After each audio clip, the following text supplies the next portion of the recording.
প্রিয় শিক্ষার্থী বন্ধুরা, আসসালামু আলাইকুম। স্বাগতম জানাচ্ছি বাংলাদেশ শিক্ষা বার্তার নতুন একটি ভিডিওতে। 2024 সালের এইচএসসি পরীক্ষার্থীদের তোমরা যে আন্দোলন শুরু করেছো এক দফা দাবিতে, অর্থাৎ তোমাদের পরীক্ষা বাতিলের দাবিতে যে আন্দোলন শুরু করেছো, সেই দাবির পরিপ্রেক্ষিতে কিন্তু তোমাদের শিক্ষা মন্ত্রণালয় এবং শিক্ষা বোর্ড কিন্তু তাদের সিদ্ধান্ত কিন্তু জানিয়েছে এবং এটি কিন্তু সংবাদ মাধ্যমে অর্থাৎ নিউজ পেপারে প্রকাশিত হয়েছে। তো দেখতে পাচ্ছ যে আমি একটি নিউজ পেপারে রয়েছে, এখানে হেডলাইন হচ্ছে এইচএসসিতে অটো পাসের দাবি নিয়ে যা জানালো মন্ত্রণালয় বোর্ড। এখন বিষয় হচ্ছে যে তারা কি জানিয়েছে, এটি এই ভিডিওর মাধ্যমে কিন্তু তোমাদের পড়ে শোনাবো এবং তাদের সিদ্ধান্তগুলো তোমরা জানতে পারবা। কাজেই তোমরা যারা আমাদের ভিডিওটি দেখতেছো প্রথম থেকে শেষ পর্যন্ত দেখতে থাকো, কারণ তোমাদের প্রত্যেকেরই এই সিদ্ধান্ত জানা জরুরি। তোমাদের পরীক্ষাটা ফাইনালে নেওয়া হচ্ছে নাকি তারা কি সিদ্ধান্ত দিচ্ছে সেটা কিন্তু তোমাদের অবশ্যই জানতে হবে। তো তোমরা যারা এখন আমাদের চ্যানেলটি সাবস্ক্রাইব করো নাই, শিক্ষা সম্পর্কিত সকল তথ্য, পাশাপাশি তোমাদের এইচএসসি পরীক্ষার সকল আপডেট এবং পরীক্ষার পর তোমাদের অনার্স ভর্তি, ইউনিভার্সিটি ভর্তি পরীক্ষার সকল তথ্য আমাদের এই চ্যানেলে পেয়ে যাবা। কাজেই শিক্ষা সম্পর্কিত সকল তথ্য সবার আগে পেতে আমাদের চ্যানেলটি সাবস্ক্রাইব করে পাশে থাকা বেল আইকনটি বাজিয়ে দাও। আর যারা অলরেডি সাবস্ক্রাইব করেছো তাদেরকে অসংখ্য ধন্যবাদ। সো আসো আমরা মূল ভিডিওতে চলে আসি।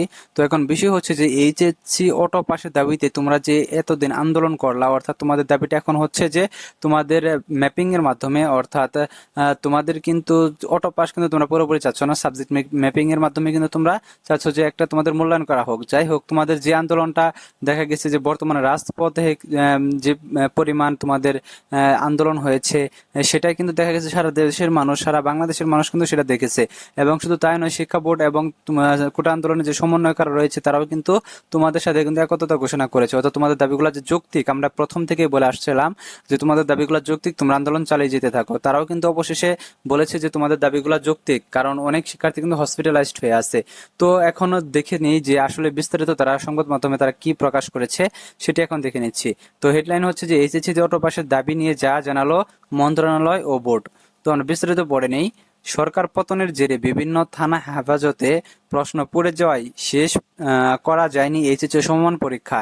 কোটা সংস্কার আন্দোলনের জেরে স্থগিত হওয়া পরীক্ষাগুলো গত 11 আগস্ট থেকে শুরু করার কথা থাকলেও তা হয়নি। এক মাস পিছিয়ে আগামী 11 সেপ্টেম্বর থেকে পরীক্ষাগুলো শুরু হওয়ার কথা আছে। তবে আর পরীক্ষায় বসতে চাচ্ছেন না শিক্ষার্থীরা। তারা বাকি বিষয়গুলোতে অটো পাস বা অটো প্রমোশন চাচ্ছেন। অটো পাসের দাবি তুলে আন্দোলনেও নেমেছেন শিক্ষার্থীরা। গত 15 আগস্ট নতুন সময়সূচি প্রকাশের পর ঢাকা সহ দেশের বিভিন্ন জেলায় মানববন্ধন, বিক্ষোভ ও অবস্থান কর্মসূচি করেছেন তারা।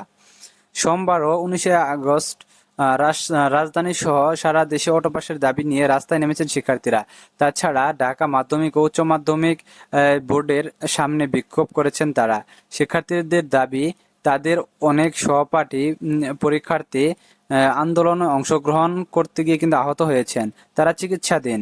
তাছাড়া বিভিন্ন থানায় রাখা প্রশ্নপত্র পুড়ে যাওয়ার খবর পাওয়া গেছে।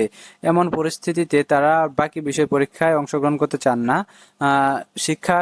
শিক্ষা বোর্ডগুলো মোর্চা, আন্তঃশিক্ষা বোর্ড সমন্বয় কমিটির সভাপতি এবং ঢাকা মাধ্যমিক উচ্চ মাধ্যমিক শিক্ষা বোর্ডের চেয়ারম্যান অধ্যাপক তপন কুমার সরকার শিক্ষার্থীদের দাবি দেওয়ার বিষয়ে তারা শিক্ষা মন্ত্রণালয়কে জানাবেন।